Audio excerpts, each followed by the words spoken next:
You hear me, Sheriff? I won't have it. He's been running around with that Carson woman, and I won't have him come climbing back into my bed." "Well, Miss Barstow, why don't you have a seat while I look into this?" I said, trying again to usher her toward the bench.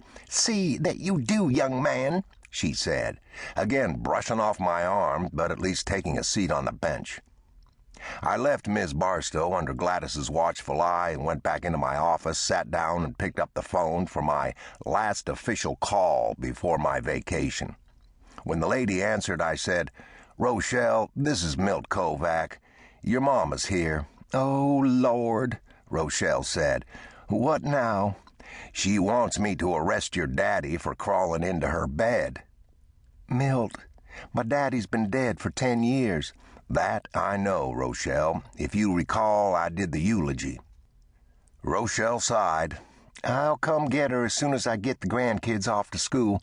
Can you hold her for a few minutes?" "Sure, but don't be too long."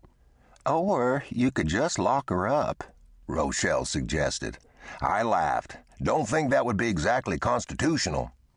"Who'd she say he's been messing with this time?" Rochelle asked. "That Carson woman is the quote." "The only Carson woman I know is that one on the local news." "Don't think she's your daddy's type?" I asked. "My daddy never looked cross-eyed at another woman in his whole married life, Milt." "That I know, Rochelle." "You know, Mama's going to kill me one of these days. She's going to blurt out something awful during church or something, and I'll drop dead of a heart attack," Rochelle said. "We all got our crosses to bear, Rochelle," I said. "Well, Milt, there are crosses to bear, and then there's my mama." "I see your point," I said. Rochelle sighed. "I'll pick her up in a few minutes." I left Miss Barstow sitting on the bench giving Gladys what for, and headed home to my house on the mountain I share with my wife and son. See, here's the deal. My wife, Jean McDonnell, Dr. Jean McDonnell, is a psychiatrist and a good one to boot. She'd been asked to speak at this year's neuropsychiatric something or other convention, which was being held in Las Vegas, and had invited me to go with her. She invited me to go with her last year, too, but it was held in Houston, and that just wasn't much of a pull. I've been to Houston, and the best thing about it was seeing it in the rearview mirror.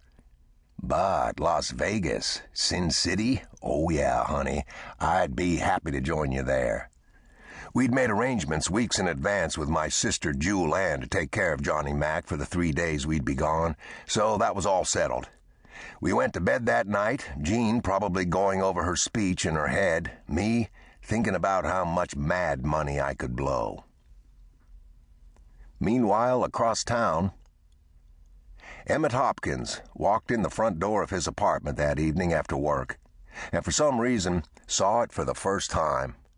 It was Jasmine made him notice it. He thought about inviting her over, but how could he do that? He looked at the place. He'd given away all his furniture when he'd moved out of the house he'd shared with Shirley Beth for so many years. With her dead, with her blood and brains all over the dining room, no way he'd ever go back there. No way he'd ever want anything out of that house. So here was the apartment, complete with rented furniture. A cheap Scandinavian knockoff sofa, a rickety coffee table, and an easy chair that wasn't very easy on his back. He could say that for sure. A pine dinette and matching chairs, and he wouldn't even think about the bedroom. A single bed, a presswood chest of drawers, and a living room end table doing duty as a bedside table.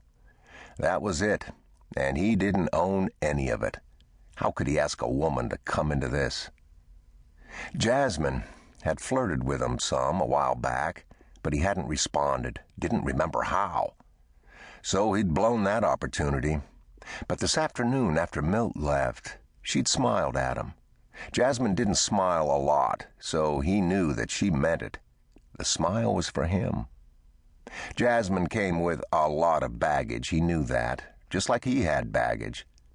They were the walking wounded, except maybe he was a little more wounded than she was. Hell, he was the walking dead. Maybe he wouldn't invite her over, Emmett thought, but that didn't mean he couldn't invite her out. Take her to the Long Branch Inn for dinner. No, people would see them.